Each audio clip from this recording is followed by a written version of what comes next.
Hello, everybody. Welcome back to Talking Tricks. This is Frank. I'm Jason, and today we're presenting the long-awaited Axis episode. And to do that, we've got our special guest, returning friend, Bryce. Hey, yeah. How you Hey, doing, Bryce. How Bryce? you doing, sir?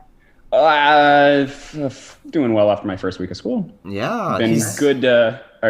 It's been a long-awaited conversation here. We've got our list of notes that we started working up last time. I'm excited to finally get this out. Yeah, we've been preparing this one for a hot second. And this is one of our more complicated episodes, I'd say. Just the amount of, it's definitely a more math-focused episode. And it kind of needs to be. So because of that, it's going to be a little more complex. Yeah. And that's also why it's taken so long. We also, Jason and I have a goal to try to cut off Frank at every possible opportunity for him to talk. Yeah. They've succeeded thus far. Not in this episode. But fuck you guys. But me and Jason have actually talked about this since the conception of the idea of Talking Tricks. We're like, yeah, we're gonna make an Axis episode. It's gonna be great. And I just remember literally getting into paragraph long arguments with Jason about Axis and what it means and all of this shit, and we just have not been able to parse it out. And eventually we just we're like, okay, we need someone who knows their shit, someone who has spatial awareness, someone who's a mathematician, and someone incredibly handsome like Bryce. Yeah. Oh my goodness. All of those things. They're obviously trying to get into my pants later, and it's working. So yeah, we have Bryce back on the show. He talked about four-dimensional tricking last time, and it was a great-ass episode. I really enjoyed that one. So today he gave us some insight on Axis, and I'm excited to impart this on you guys, because I learned a lot during the making of this. So I guess to start out, what exactly do we mean by Axis? And Axis is a little tricky to define because the way I feel like the way trickers view Axis is not what Axis truly is, if that makes any sense. I will hear trickers say, yeah, the beat Swiss axis, or the Cali roll axis, or the cork axis, but in reality, they're not individual. They're not things. different. Yeah. Yeah, exactly. So, I guess to start out, how do we define Axis, Bryce? Alrighty, so, not only how do we define Axis, but why do we give so much of a shit about Axis compared to everything else, right? So something that's come up in conversations off screen that none of you will ever get to know about because you're not cool enough, ha ha ha. But something that's come up is translation occurs in tricking. We obviously go up and down whenever we're trying to do a trick and not land on our necks afterwards. But also we could, move forward and backwards and side to side. But we don't really give a shit about that when it comes to classifying tricks. Now, while it's very impressive to see someone do a combo in the exact same spot on the floor, as far as we're concerned, classification wise, it makes no difference how far across the floor you've gone or how high up you have happened to go during one of your tricks. What's mostly important is, or rather what's all important is how many rotations you've done about the various axes that you could have rotated around. Now, there are a metric fuck ton of axes that could be going through your center of mass, because literally infinite. Exactly. Pick a direction emanating from your center of mass, and there you go. You have an axis you could potentially rotate around. Right. But we don't actually spend our time rotating around all of these axes. Right. You guys are probably pretty familiar with the axes that we do spend most of our time rotating around. If you guys had to think about which ones those were, what would you pull out? It's twisting, for sure. And the twist axis happens with the imaginary line that runs from the top of your head to the bottom of your feet, basically. Yes. Through your center of gravity. So rotating about that, obviously that's one of the most important one for trickers. But I would say the second most important is the backflip front flip axis, which runs I would say across your shoulders almost. Left yeah, well, wherever your center of mass happens to be. For guys that it's usually higher up in your chest. But yeah, through your chest / shoulders, running horizontal, parallel to the ground. Yeah. Across your chest. Yeah. And then Jason, you want to hit the third and final one we care about? Yeah, actually, hold on. You just imagine. Did I just put you on this? Yeah. Spear impaling your chest. Exactly. Precisely. Yeah. You've just gotten hit with an arrow, and now your ticket's up. Now you're rotating about it. Yeah, exactly. So what we would consider to be the side flip axis. It's the axis that is directly emanating from your chest / the middle of your back. Right. It goes right through you, forward, backwards, through your center of mass. And when you rotate around that, you will be doing a side flip. Yeah. So in reality, these are the only three, not the only three, but like these are the significant three axes that we're rotating about when we define tricks. And so when we talk about full, we're flipping about our backflip, front flip axis while also twisting about our twisting axis or whatever the fuck. So, and I guess really quick, can you actually help me define like center of gravity? Because maybe some of our non-physically inclined people might not have heard of this, but so it's probably something that they've all noticed though, if they've ever picked up like a spoon or something. If you pick up a spoon with one finger, you'll find a point at which it balances exactly. It won't fall off of your finger anymore. And what's happening there is all of the mass of that spoon, all the stuff that's comprised, is acting like it's just sitting on top of your finger. Right. That's why it's not falling down. Your finger is properly supporting it. And this is the idea of the center of mass or the center of gravity of an object. It's where the mass, where the matter seems to act like it exists in a point-like or concentrated form. Because, for example, if I pushed you through your center of mass, you would feel a force that just pushed you in that direction. Whereas if I pushed you on top of your head, you would get pushed over. You would want to flip around rather than get force, right? Exactly. I would be putting a torque on you because I would be placing a force that was off of your center of mass. Huh. So, I've never thought of it like that. Actually, that's interesting. That's the critical part of center of mass. It is essentially the point around which you both rotate and where your momentum is collected. Right. So it's very, very significant. You could consider it to be like if you wanted to imagine yourself as a point object that was moving through space, your center of mass would probably be where you would want to focus your attention, because there you wouldn't see any weird.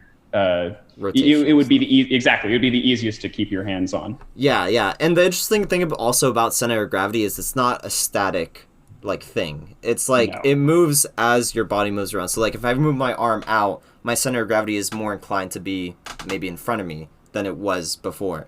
Maybe it's still like in my body, but it is possible for the center of gravity to not be in my body. And this is what happens when you see trickers making weird shapes and they're flipping and you're like, what the fuck even was that? And it looks weird because they're rotating along a point that is not inside their body. Or at least, I don't know. That's like, it looks weird to me whenever I see it. Exactly. Yeah, no, and this is precisely when you see people hit a very, very good arch, a very good dish position in the middle of like a cork or something, and they're squeezing the shit out of their butt and their back and their hamstrings. And so they're like pressing their chest out in a C. The axis they're rotating around at this point is not even running through their body anymore, because like you've correctly identified, it's not in their body. It's not inside of their body. It's gone to behind them, to their back, because their legs and their chest and everything has started to curve backwards. Right. So that C shape they made has put their center of mass in the middle of the C, which is no longer inside their body. So basically it is where all of your motion is centered around. And so these axes that we care about, the ones that you flip around and twist around, they run through this center of gravity and they move with it. Wherever your center of gravity moves, this set of three axes that intersects one another perpendicularly all moves around with that center of gravity. Right, exactly. And then there's one other thing that we care about in this discussion with the axis, and correct me if I'm wrong, but I believe it's the angle basically that these axes are making with something that's static, such as the floor. And I think we're going to use the floor just in general. Right. Yes. Oh, we've probably forgot to mention how goddamn important the floor is. Yeah. It's actually incredibly nuanced. Like all the requirements that is needed for a trick to be a trick, and a lot of it is like the floor that we use to trick on, or the platform, or I guess the plane. So yes. Excuse me. Go ahead, Frank. No, you're good. We care about basically your orientation to it, because if we did not have the floor to inform us of that, basically it'd be impossible to be able to tell if you're twisting or if I was just rotating around you, if we're just like in empty space. And I know that sounds really weird, but like with no reference points, it's impossible to tell what a trick is. You know what I mean? Right. So, I think Bryce said it best when he said tricks can't exist in a vacuum. He didn't say that here on the podcast, but he said that in our secret cool backroom talks. Yeah, exactly. Our conspiracy talks to take over the world. Exactly. Where we're putting down our red threads connecting everything in Frank's room. Yeah. Red threads. But yeah, I'm so interested. tricking can't happen without the little needle and red thread. Have you never seen a beautiful? You don't know what it looks like for someone to go crazy with conspiracy theories. Okay, that's what you're talking about. I thought you were talking about communism. Never mind. No. Okay. Well, maybe we could be talking about communists. I How mean- crazy are we? No, I'm just kidding. Okay, but so yeah, tricks can't happen without the floor. We can't have having a reference to a flat ground, and also specifically, it's got to be flat and perpendicular to the direct gravitational attraction is in. If you can't trick up or down a mountain. Right. Because obviously doing that, you're doing free going running. Downhill would be like obviously making any tricks that you're performing significantly easier as you'd have more height moving forward. So yeah, gravity, or rather the surface that we have, we've already taken that we need to have ground, some sort of flat surface to be doing tricks on. That's taken for granted. It also needs to be flat surface that's perpendicular to the source of gravity, because you can't do tricks up or down a hill. Right. It turns out, even though it sure does make tricks easier to do down a hill, and it does make them harder to do up a hill, Right. It still doesn't count to do a trick up a hill. So you guys don't practice extreme downhilling? Like, that's not the sport we were talking about? No, that's not the sport we're talking about. If you're doing flips off of giant sand dunes, looks like it's probably a lot of fun, but it's not tricking. In the nuclear wasteland? It's actually kind of equivalent to like doing like skydiving off of a cliff into water and doing like A-twist in back out, and you're like, oh, this is that or something. Well, it's first That's A-twist and back out. Yeah, right. That's almost what it is. I mean, that's actually pretty close. Right. I think we talked about this before in the battle episode, but tricking definitely needs to have some kind of like rules to it. I know trickers love to say like everything is tricking, but at some point we have to call it. You know what I mean? Because then everything is tricking. Yeah. So, really quick, a natural extension too. We talked about this as a joke, but like for Earth tricking specifically, like we have to, if we were to like theoretically go to space and start tricking in space, like Bryce said, we have to match this gravity, or match Earth gravity so that it's like bound to Earth tricking rules. Because if you have half gravity, of course, becomes just so much easier than It doesn't count. If you can land a cork in half gravity, that doesn't count as having landed a cork. So yeah, the standards for how the gravitational acceleration how strong the gravitational acceleration is actually set as well. So we've got there's a lot of things that have actually been determined. So if we ever do wind up with tricking in space stations, they're going to have to be exactly regulation. Gravity, Earth's surface gravity. Listen, I think there's some aliens like surveilling us right now that are alien trickers, and they're like, yo, these people are getting it so dead fucking wrong. It's 3 times Earth's gravity that tricking has to happen in. Or like, what the fuck? Alien tricking is just so much more complex. Well, I like to imagine they have the technology. All the tentacles that you have to, how many variations you can do. They wouldn't have tentacles in 3 times gravity. How the fuck would they pick themselves up? Unless they were like underwater. Dude, but then they definitely wouldn't be doing fucking tricks. You're right. They're crabs, because crab is... Yes, exactly. Crabs are the universal. Exactly. Everything is trying to evolve into a crab. One day, all 3 of us will become crabs. We'll have heightened to our final evolutionary state. Well, it is the perfect evolutionary state, if you think about it. So, imagine. I can't think of anything better than being a crab. I was just about to say, tricking becomes irrelevant at that point. Yeah, well, because everything is crab. Anyway, so you always land in the nightcrawler position. Go back to variations. Not the nightcrawler landing. But anyway, so basically, tricking has a universal constant. So it's becoming more and more of a scientific entity. So, but basically, the reason why we want to know the angle that these axes make with the floor is because we want to know if we're flipping and twisting. Do I have that right, Bryce? Like, why exactly do we want to know the angles with the floor? We want to know the angles that we're making with the floor because these are going to allow us to distinguish between various different tricks. So, for example, if I were going to do, well, I don't want to bring pseudo into this too quickly, but this is just a great example. We're not going to launch the pseudo discussion right now. But if I wanted to distinguish between Or, let's B-kick aerial. How about that? Exactly. I was going to say, we'll even skip saying that word specifically. Yeah, B-kick and aerial. If I just want to distinguish between these two tricks, I'm rotating around my side flip axis, the axis that's going straight through my chest and out my back, in either one, whether I'm doing a B-kick or a B-kick or an aerial. But when I'm doing a B-kick, that axis is going into the ground. Versus when I'm doing an aerial, it's parallel to the ground. It's flat. Right. So that alone allows me to distinguish between these two tricks, where just knowing that I was rotating around these axes, it wouldn't. If I just knew that I was rotating around my side flip axis and how much I did and what orientation, that's something we'll cover here in a bit called winding numbers. But if I just knew that, I wouldn't be able to distinguish between B-kick and aerial. They would be the same trick. And so in order to distinguish between them, we need to incorporate this idea of knowing what angles our axes are making with the ground while we're rotating around them. Right, exactly. So I guess with that whole discussion about axis, we got to talk about your theory of winding numbers. And like I said before, Bryce... My theory of winding numbers. I mean, well, I don't know. You're the genius. I didn't come up with the concept of winding number. I applied it to tricking.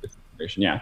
Which is good enough for me. So, but basically, like I said before, Bryce is a topologist. Winding numbers are, I guess, something that exists in topology to describe certain things. But we can apply it to tricking in order to count twists, for example, or distinguish variations. And I really like this theory because it's really comprehensive. But it is also really complicated. So, right. Bryce, if you would like to elaborate.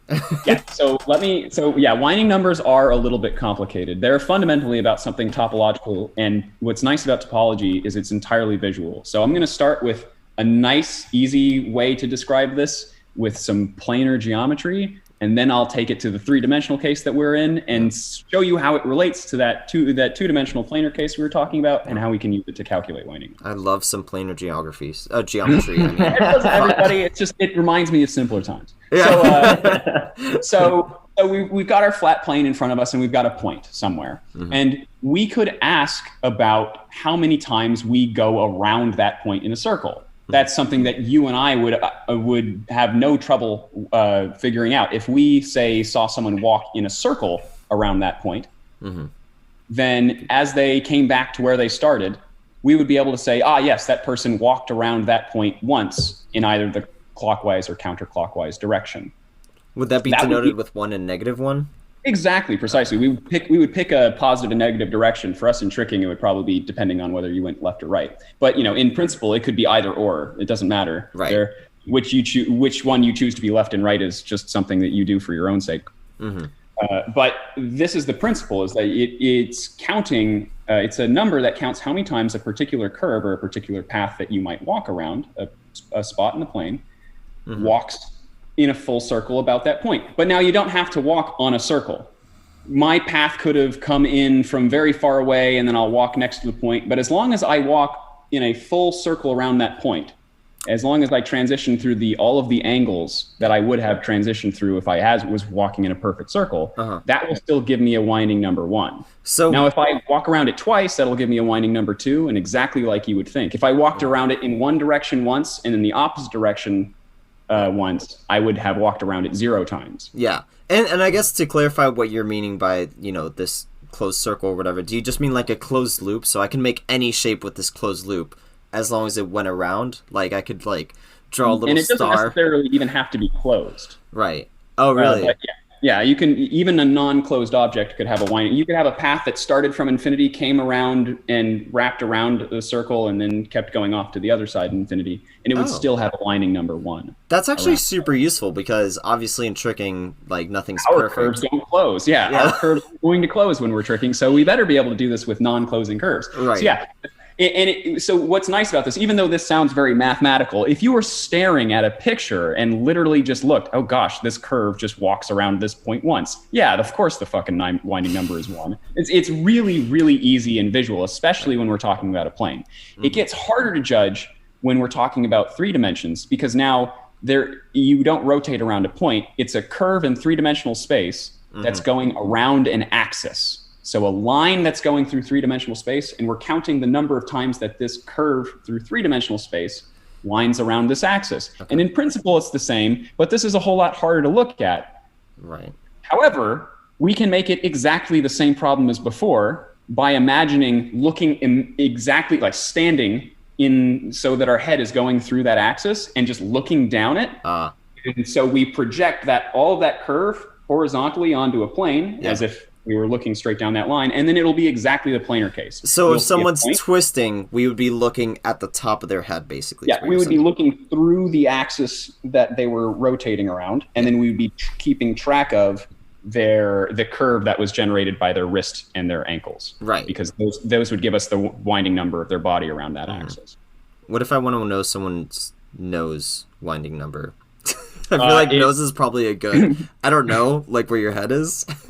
So the reason why we would want to pick your wrists and your ankles is because you actually have the ability to change the configuration of how those joints are situated with respect to the rest of your body. Whereas something like, your chin or your nose, it's very difficult for that for you to shift that tremendously from where it normally would be in its standard configuration. I can take my hands and put them next to my chest or way out in front of me. And like Frank said earlier when we were discussing center of gravity, this can have a tremendous impact on where my center of gravity is. But I can't really move my nose very far. Right. And so, and even if I could, I don't know if it would change my center of mass. Wait, y'all don't have opposable noses? I'm confused.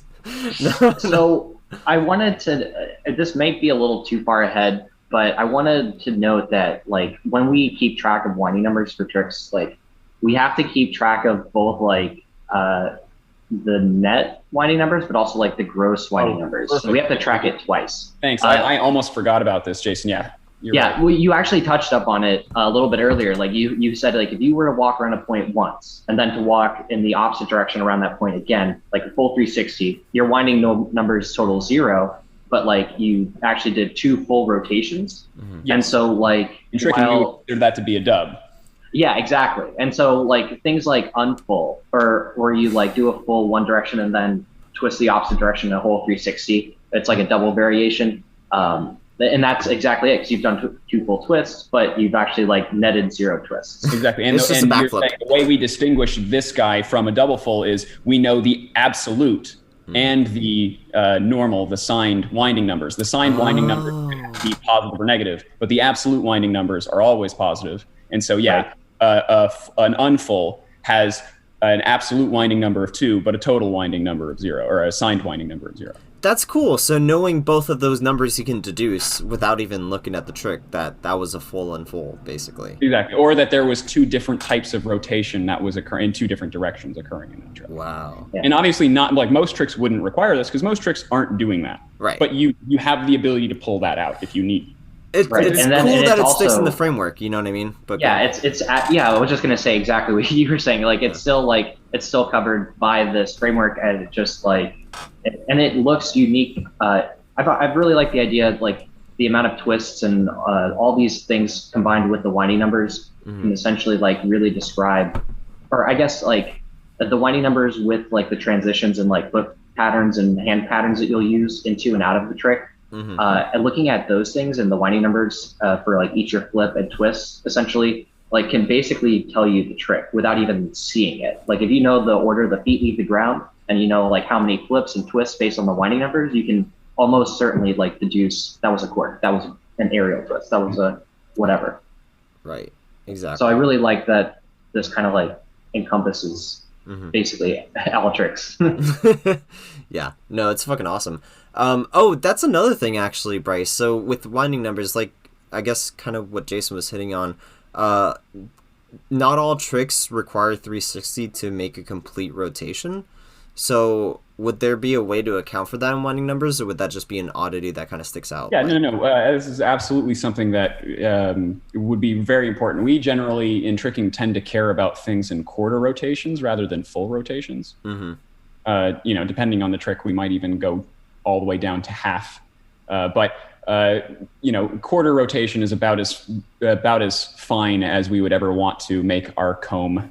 We probably wouldn't want to make its teeth any smaller than that. So, instead of having normal winding numbers that we would encounter in mathematics, where we only count when we go a full rotation, our winding number scheme would count at quarter rotation. So if you haven't rotated a quarter, you're 0. As soon as you rotate a quarter, you're at a quarter. Until you've rotated a half, you're rotated a quarter. But as soon as you've rotated a half, you've rotated a half, and so on. So it always rounds down. It's the least quarter that accounts for how much rotation that you've got. In this act, and because this is most likely talking about like, this is most prevalent in like terms of twisting, like keeping track of like your twisting winding number. We actually already do this with landing stance. Like if you over rotate your hyper just a little bit, we kind of just like, it's not semi, it's still like hyper, you know, it's like we kind of just round down with landing stances. And this is like a mathematical version of that. Yeah, I actually completely agree with that, because I really wouldn't consider it semi until it gets to short semi. And then everything else before that is basically hyper. So yeah, I actually really agree with that. And I like the quarter turn idea too, because then we can tell. So like, if we know the takeoff, and we know like if you started out taking off like a cork or like an A-twist, then we know how many quarter rotations you need to land complete in that. So for cork, that would be 4, right? We would need 4 quarter rotations in order to have 1 twist of a cork. But for A-twist, that might be, what is it, like 2 or 3, depending on, I guess, how you did it. Depending on how you do it, depending on how horizontally you've done it, too. Exactly. So that's a really interesting way of thinking about it, because then we can, like, I guess, shuffle these values onto those specific tricks and then be able to tell how many times they're twisting. You know what I mean? So seems like the only fix for it, really, because it's just convoluted. But yeah, okay, that's pretty cool. So is there a reason we have it on our ankles and wrists in terms of like, because you were mentioning variations and stuff like that, so like, how does that help? Yeah, I just want to say really quick too that like at first I thought that this was kind of like a weird concept. Like, why would we want to track this stuff? And then like, I mean, Bryce is about to explain it best because he introduces it, but like, you know, it actually makes a lot of sense in terms of like tracking things like variations.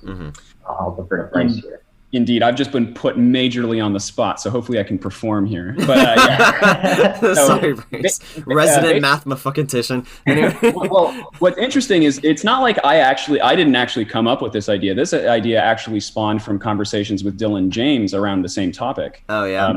Because he and I were discussing the use of winding numbers and classifying tricks long before I was actually talking with you guys about it.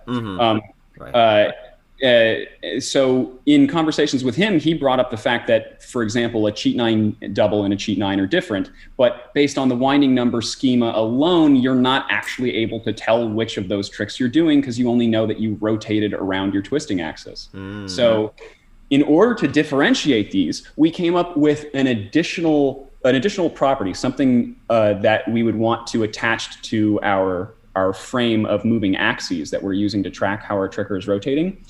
We would want to, for each one of these axes, be able to take a parallel axis or maybe even a cylinder that was parallel to this thing, moving spaced far enough apart so that when your leg was fully extended away from your body, it would be on the other side of the cylinder, on the other side of this axis. So that if you did a cheat 9 double, your leg would be out far past both of these axes for both of the rotations. And so your winding number around both these axes would be 2. However, for a cheat 9, your leg would be in for the first rotation and out for the second one. So your winding number around the parallel axis, the one that's slightly removed from your normal twisting axis, it would only be 1, it wouldn't be 2. And that way you would be able to distinguish between these two axes. And this would work also for twisting variations. So if you were going to do a snafu, your leg would come out past your parallel axis for your twisting axis, and that would be a way of distinguishing that you had in fact done a snafu. Right. And you could even do it for D-leg, because if you have D-leg, then both of your ankles are past this point, and you can know that the winding number for both of them is whatever the fuck it might be. Exactly. Right. Yeah, and tracking them individually on each ankle would tell you like which variation. So like you like further highlighting the point that if you had all the winding numbers for like ankles, wrists, and like twists and everything, that you could describe like exactly what is happening. Because like if your left leg comes out at that first twist rotation, you know, that's shuriken. If it comes and then it's like round, that's fei long, or like if it's both ski leg or whatever. You know, this way you can describe variations using winding numbers. It's really cool. It doesn't see timing though. So for example, it can't tell the difference between a double leg and a fei long, like you just brought up. It can tell that you have done either a double leg or a fei long, as we've described it right at this moment. But because your winding numbers would be exactly the same, the only difference is whether or not your feet are together or not for both of those tricks. Right. You won't be able to tell the difference. Right now, with just what we have right now, we have to incorporate some knowledge of the maybe the separation between these two curves at equal times. Yeah. We still need some outside knowledge to deduce it, basically. Yes. Yeah, for sure. But yeah, I mean, I think that I was going to bring up the timing thing, and I wasn't even thinking about fei long versus d-leg. I was actually thinking about d-leg twist versus double full d-leg. And what I mean by that is, like, we don't know when the d-leg happened. They would, correct me if I'm wrong, but I think they would both have the same winding number, right? So d-leg twist, so that's a double full where I did the d-leg at the beginning, or a double full d-leg. Yes, definitely. That's true. Great example of where, we're going to need to understand some sort of a displacement in time and time orientation in order to distinguish between certain types of tricks. The numbers alone are not enough. Right. I think it'd be really cool to get to the point where it's like we could mathematically just describe everything. Like you just look at a formula on a paper and be like, that was double full d-leg twist or something. I think it exists. That exactly classifies whatever it is that we're talking about. I think it exists, and I think we're close to it. Maybe there's a few things we got to work out here. It's a pretty tough problem that we've posed for ourselves here to classify all of the various motions. I mean, we've restricted to a suitable subclass, but all of the various motions that a human body could do, damn, dude, that's a huge. Well, so looking at a rebuttal to Frank's point, because we talked about it, and like these points are almost similar. In the same way that you could differentiate like cheat 9 and cheat 9 double, you could differentiate full d-leg twist and double full d-leg. But like you'd have to note the position of those kicks, like in reference to like where they were performed in terms of like your winding number for twisting. So like you said before, it doesn't, like in cheat 9, the first twist is absent of a kick. So like you don't track the winding number for the right ankle there.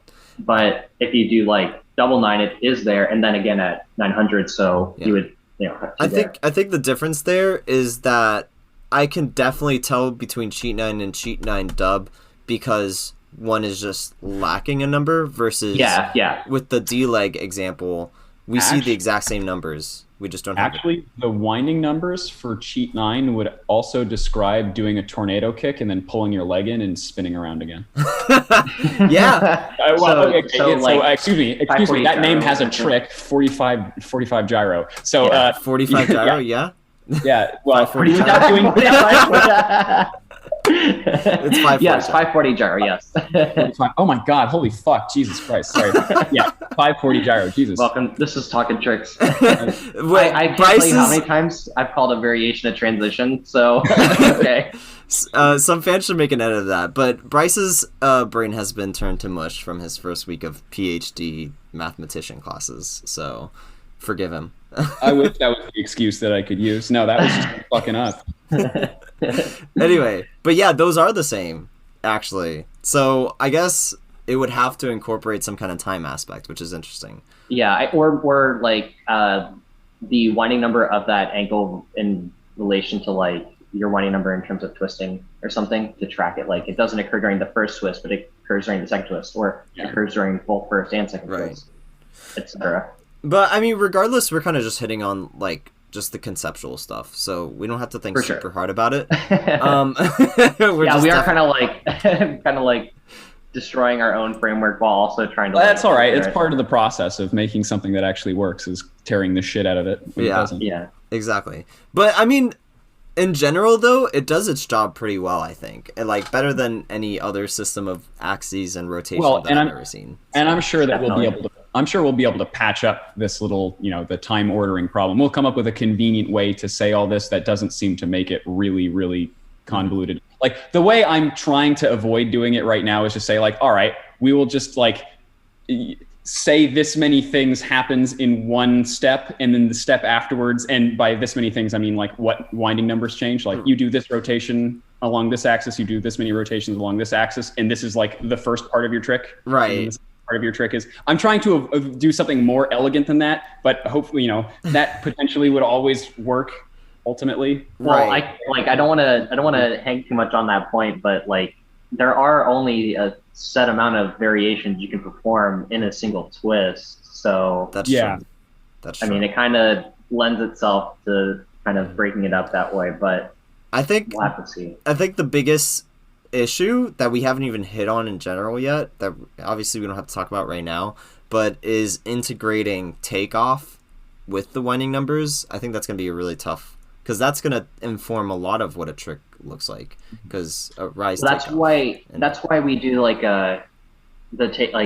tracking the ankles would be, I guess, to see like the pattern in which they like. I guess the ankles don't touch the floor, but like when the foot would make contact, like if it's a quirk versus a croc, right? Like the winding numbers would be about the same, except for the ankles, where the left leg is swinging on croc and the right leg is swinging on the quirk. Mm-hmm. That's like the difference there. That's my understanding of it, at least. So I actually think there's a point worth bringing up here that if you were to do a swing with, we need to track landings and the order of feet and which are taking off first separately, because just by using winding numbers alone, if you do a GMS, that's the same as doing a gainer. Mm-hmm. Just by winding numbers alone, because it's still a flip, you're still both rotating around the same thing. Right. So in order to, and those are two different swing throughs, one swinging from your right leg and one swinging from your left leg. Yep. So in order to distinguish that, now we have to bring out the fact that the order that your feet and hands touch the ground and take off is important. And I kind of think that there's a way to talk about that in a unified way with the ordering of other things that happens in the trick. Mm-hmm. Yeah. That would be the ideal way to put that together. Okay, I'm not sure exactly what form that would take. Yeah. It's fine, guys. We have the grand unified theory of tricking coming soon. So coming to a bookstore near you. Yeah, exactly. So I guess to wrap up our discussion on winding numbers, we do have to talk about what a pseudoflip is, because pseudoflips are definitely on the rise lately. And I feel like a lot of people don't really even know how to define it. They just know when they see it. And that's definitely how I stood for a long time. Like, I didn't really understand it. But really, pseudoflips have existed for quite a while now. They're not as prevalent, but you could see Rasmusot doing it, for example. Like, I think it's Source. He does, like, a Webster, but it's, like, sideways, and it looks weird, and people were like, what the fuck is this? So, basically, what a pseudoflip is it's any flip or side flip, because we're using those two, because vert twist won't count in pseudoflips. We'll explain in a little bit why.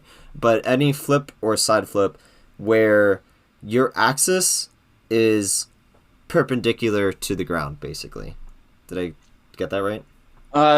Almost, because some tricks are going to naturally find their axes perpendicular to the ground. And if you were to pseudo one of these guys, you would be doing it. You would be changing that. You would be going from perpendicular to potentially parallel with the ground. Okay, wait. What's an example of that? So since this is sort of getting a head start on the idea that pseudo is a duality, which is something that a word I will explain here in a second. Right. But like for example, technically aerial is the pseudo of B kick. Yes. B kick is I'm doing a flip around my side flip axis, the one going straight through my chest. But I'm doing it with my side flip axis facing or going through the ground, so perpendicular to the ground. When I do that with my axis parallel to the ground, 90 degrees off from the previous standard orientation for the last trick that I was doing, that will now be an aerial, and it will be the pseudo of a B kick. And so this is going off of this. By the way, I'm not like some officiating body. I'm just a random asshole who thinks this. So this is just the definition that I've come up with because I've, after looking at this for a sec and trying to come up with something that makes sense, this is what my brain has done. Or rather, not just what I'm not going to take full credit. This is something that Jason, Frank, and I have been talking about for weeks now. So I won't shortcut. Taking a lot of brainstorming for sure. Yeah, it's been a lot of thinking, but essentially we've come to the conclusion that what pseudo flips are, anything around the one of the flipping axes. So either your side flip or your back flipping axes, And it's where your normal standard orientation for whatever that flip is not being met. So you are off parallel from that all the way up to potentially perpendicular to the standard orientation. And to stop using math words and to start using some visually descriptive tricks, imagine someone did a backflip and they slowly started to turn the axis that they were backflipping on to perpendicular with the floor. They would slowly start to make it so that they were rotating around like a UFO rather than a traditional backflip that we're used to. Right. So they're rotating on the side flip axis in order to get to that point, but their main thing is like the backflip. Exactly. Mainly they're just doing still a backflip around their backflipping axis. So in the process of them slowly moving over down to the perpendicular side, there will be flips in the beginning that you will swear are backflips. Even if they're slightly leant over, they're still not really leant over enough for you to not consider them to be a backflip.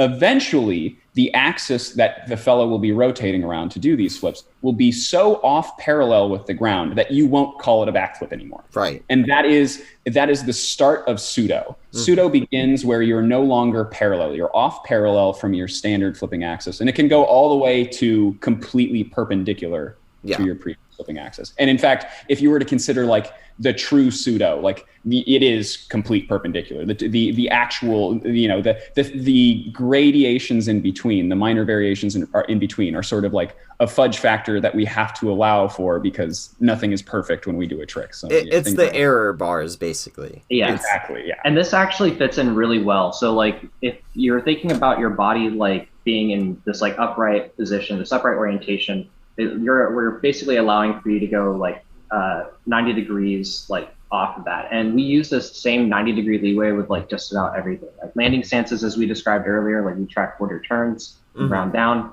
Like we do the same thing here with like pseudo. It's like this is just another edition of that. And it's we actually I consider it to be like a variation of a standard flip or whatever flip we're going to be doing. Right. Yeah. I think I would say the same thing. And something I would say is like my natural inclination wants to say that like 45 is the cutoff for where pseudo begins or whatever, and where regular flips like end basically. But I think like with the ballpark of that is probably going to work. Yeah, it's definitely somewhere along that, but I would say it's just like more of a like it when you see it kind of thing. But the rigorous definition, like Bryce was saying, is like if you're doing a true pseudo flip, you're like sideways and you're doing a backflip still.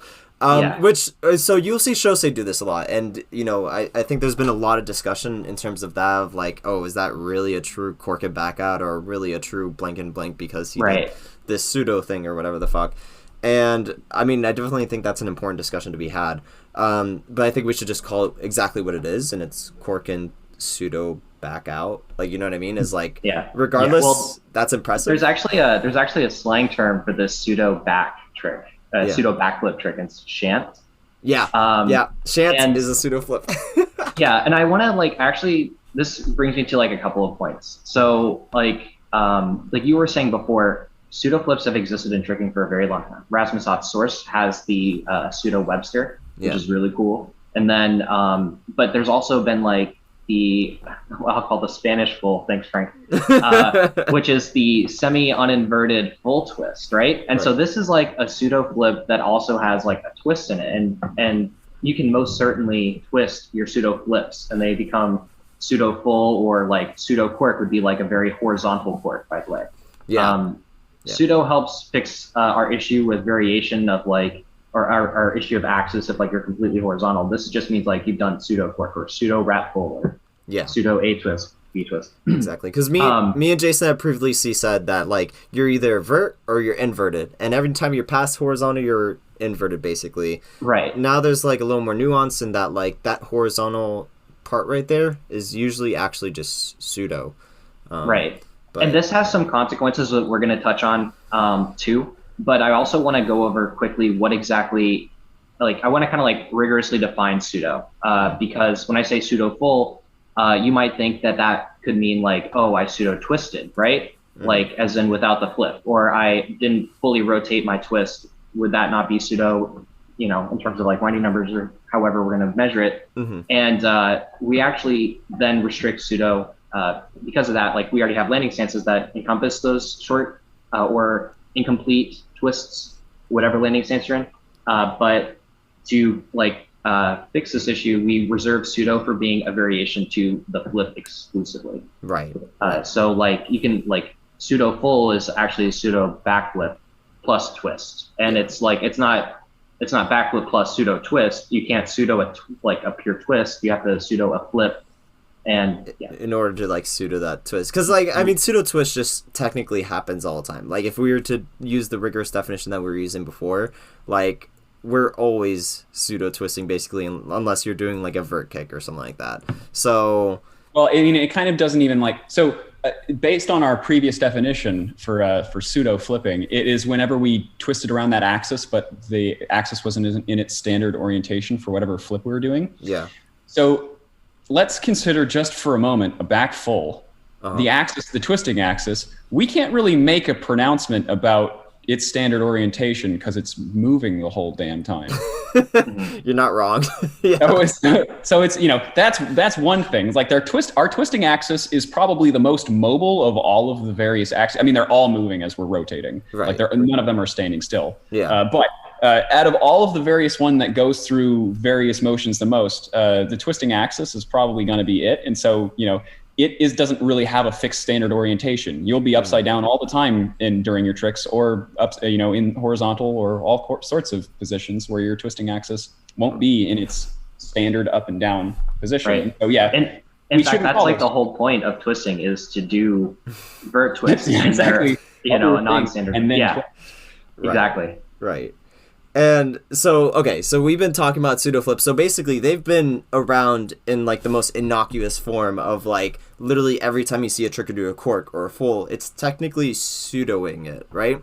So now we've ran into an issue because there's this way to define tricks, but it doesn't reflect how we actually define tricks. And what I mean by that is when we see a Spanish full versus a regular full, we just call it a full. Yet we just have this extra categorization that does actually tell us stuff about especially flips, you know what I mean, when someone's cork and pseudo back out, that's a real classification, that's a real thing that's happening that people will also define. So now if we just removed it, if we decide to say everything it's pseudo is itself, then we would be saying that B kick and aerial are the same thing, and that's something that most people are not willing to do. Exactly, yeah. And that's kind of where me and Jason were at before when we were, and during our first episodes, we were saying that there's only two axes, there's inverted and there's non-inverted. That's kind of the stance we had because we didn't want to make separate categorizations for rise that's vert versus rise that's invert, or cork that's invert versus cork that's not vert. You know what I mean? It's I just said the same thing, sorry. But you know what I mean? But so we have this issue where we have to accept one of these two premises, right? We either have to create different names for all these pseudo flips that don't exist yet, or we have to pretend pseudo flips just don't exist at all and just call it whatever its basic trick is. Yeah. One has you saying that one has you saying that aerial and B kick are the same trick. The other one has you saying that invert rise and horizontal rise are not the same trick. Yeah, exactly. So there's a little bit of a dilemma here, and we definitely hashed it out, talked about it a lot, and I think the conclusion that we've come to is that we can talk about very specific things when we're talking in our scientific trick theorist forms, and this kind of reflects our view on landing stances. You say short and absolute complete and short and absolute hyper, but most of the time you're probably not going to say that. And so when it comes to axis, you can specify if someone's pseudoing or not if you want to be really specific with it. But most of the time in daily language, we're probably just going to say that was a cork, not a pseudo cork, or you know what I mean? So, right. And yeah, sorry. I was just going to say we do that all the time with if you're at a gathering, you're going to be using shorthand terminology, mainstream, very accessible stuff, so that whoever you're talking to will be able to easily understand what you're trying to say. Unless you're talking to a tricking nerd. And then you could be that was... Frank and I actually geek out over the most minute tricking things at gatherings together. We'll be oh dude, that was short complete, and they'll know what we're talking about, and only we care. Literally. So yeah, no, it's definitely, I think that's the best way it could work, because also this solves the issue of having to name every single thing. I don't have to name rise that's horizontal different from rise that's invert, I could just say rise and pseudo rise. And when I say pseudo rise, I mean whatever is horizontal, whatever's the one that's on that pseudo axis or whatever the fuck. So in the same vein, technically, like B twist would be pseudo A twist, but there's also a shorthand for that exists, which is just B twist. B twist. Yeah. So yeah. So and I don't know. I think it's a pretty elegant fix in my opinion. So I actually want to talk really quick on why exactly we have this problem with like A twist and rise, because like you were saying, like if you have one you have to take the other, or if you don't want one you have to accept the other, and it's due to this like symmetry in A twist or aerial and rise. Mm-hmm. And it's kind of like they're different because of the international trick line that we described earlier. Yeah. And that's like really just the main difference though, because like I don't even really like have a good way to describe the way I like to think of the difference between rise and aerial is it's like you're doing the same trick, you just switched your foot that you're taking off of, if that makes any sense. Well, the difference between them is the inside and the outside. One's doing an inside flip, your chest is facing inside. One is an outside flip, your chest is facing outside. Exactly. But yeah, they are two sides of the same flip, two sides of the same sort of flip. Mm-hmm. But yes. Specifically referring to the symmetry that you were bringing up, Jason, that's actually one of the motivating reasons for us to realize that there was something up with pseudo, whether or not we had to include it in this, the formula or not. Mm-hmm. Because if you acknowledge, it doesn't take long learning about aerial and rise before you start to see the symmetry between them, that they are, the two base tricks, one is the inside and one is the outside, and a whole lot of other tricks essentially sort of follow from them. Mm-hmm. You notice that we do distinguish between pseudo aerial and aerial. So we do call a pseudo aerial a B kick. We do distinguish between that, but we hardly ever distinguish between horizontal rise, pseudo rise, and its true counterpart, true rise. True rise. It's the mathematically pure one. Mathematically inverted rise. Yeah. The innocent and pure and it's got everything that's going for it. Stacy's mom has got it going on. Right? Big titty. Exactly. Chad rise.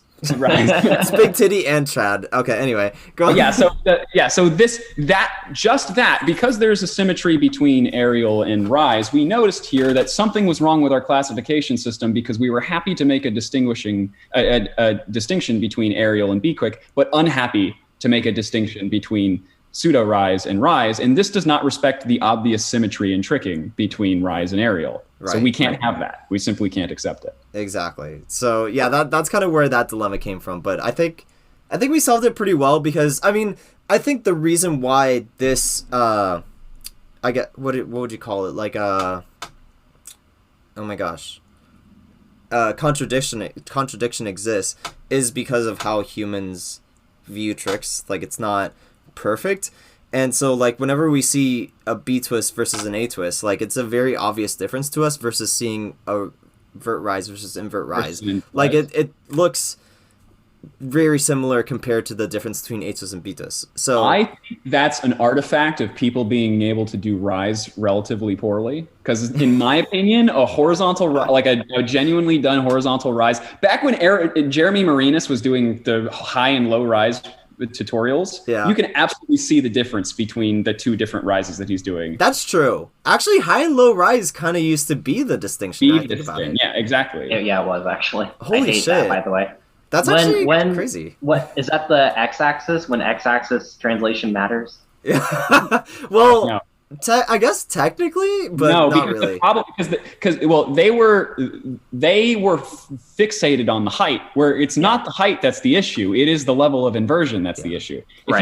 If you did your, and calling invert rise high rise is kind of stupid because your head is way fucking lower to the ground during the I think low rise is the inverted one. Okay, I was going to say, never mind. Yeah, now it makes way more sense. But the horizontal rise, it doesn't matter if you do it right next to the ground then. What matters is your body horizontal while you're doing it. Just like for a B kick, it doesn't matter how high or low you were. Right. Was your body horizontal when you did the B kick? I think you're right. I think it's a side effect of people not respecting rise is why we have this issue. People need to have more respect for rise. Yeah, exactly. Or actually, to me, I see it as a larger issue than that. It's no respect for forward twisting. Rise and aerial, forward twisting tricks. Everyone hates them, but everyone wants to do them. Well, you know what? I think the big problem is a whole lot of people don't realize that rise is a forward trick. They think you turn your foot all the way around before you do a rise. So it's like that weird backflip gainer thing? Exactly. Yeah, that's not how, by the way, folks, that's not how you do a rise. You step with your foot facing forward. Your toes point in the direction your rise is going. It's technically, and I know this is going to sound curse, it's a Webster half twist. That's what rise is. Yeah. So Indeed. No, you're absolutely correct. If you were going to go down by the numbers of what it was in mainstream terminology right now, it would be exactly that. Yeah. Yep. But so is a twist. But so actually this is the interesting thing. Frank and I kind of talk about this sometimes in terms of like we talk about like the different ways to gainer, because there's two gainers and there's two Websters, and there's a twist type Webster, and then there's rise type Webster, which will be like for your respective legs, whichever side you twist on. And then same thing for croc type gainer and cork type gainer, I guess is the best way to call it, where you would swing your right leg for cork, but swing your left leg for croc. But they would be different tricks. Yeah. It does have that beautiful symmetry, which I kind of really like. So I love seeing all the various symmetries in tricking, especially when it's not like, sometimes they're like really obvious ones. Like, I could do I could do literally the exact same trick, a gainer, but swing with either of my legs. But there's like the really, like the between aerial and rise is like one of my favorites. Between scissor and swipe is probably the other one that Yeah, because scissor goes out. Maybe scissor isn't the way to describe it, but the like the half kick, the one where your left leg is heel driving, like mega sidewindery. It's doing all so like shuriken type stuff. Not exactly. It's like it's pulling over you're driving with your left heel over the top rather than around like a shuriken. Oh shit! It's what happens when you do a sidewinder. Right. Okay. Like I know what you said. like I don't think there's a V-twist. specific term for that, but I know exactly what you mean. No, but it's these two things are there's a symmetry between them as far as I can tell. I agree with you, Bryce. When I try to do stuff like mega B-twist, I think of it a lot as like a left leg swipe. Like I'm trying to get the left leg up and over myself so I can come down and land like in an optimal mega positioning rather than complete. Right.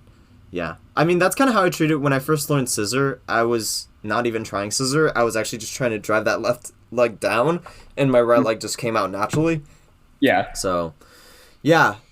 So, I mean, do you guys have any other things you want to hit on? I feel like we hit on most of like the framework stuff. You know what I mean? Is there anything really, really important that I didn't mention in here? Yeah, I feel like we're missing something.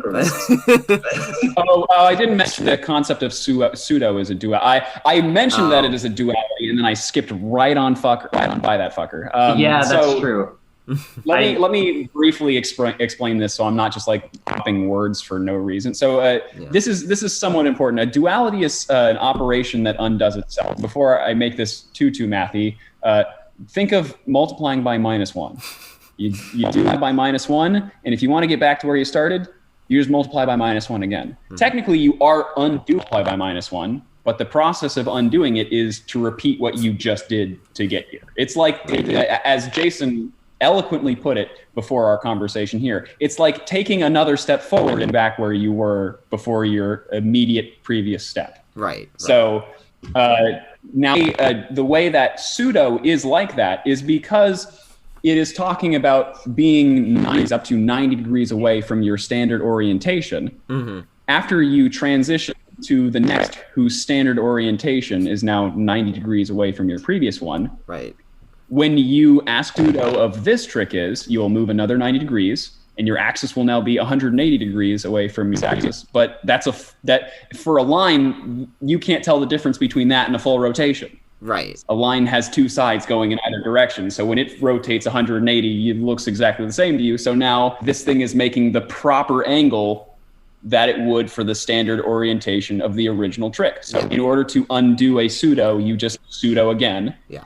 And so pseudo is a duality operation on. Exactly. And what he means by undoing the pseudo, he means so like when you see shosei, or when you see, let's say, anyone doing a shant, for example, like they get into that like parallel position, but then they have to get back to where they were in order to get their feet down, obviously. So that's kind of the operation that's happening there, is that pseudo and then pseudoed again. Because if you pseudo a pseudo flip, it becomes a regular flip, is really what you're trying to say. So, yeah. So that means pseudo B twist is actually A twist, and pseudo A twist is B twist. So actually, pseudo just doesn't exist. So yeah, thank you for coming to my TED Talk. This has been Talking Trick. No, but I think that's it. Unless you have something to add, Jason.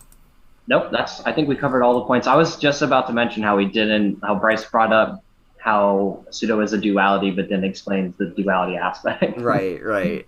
So I'm glad that we went back and covered that. Yeah. So, but yeah, no, this is a good. I like this episode because it definitely, like, I learned a lot from it because I was just lost in the sauce trying to figure out fucking Axis. I was just in over my head. So thank you so much, Bryce, for helping us figure it out.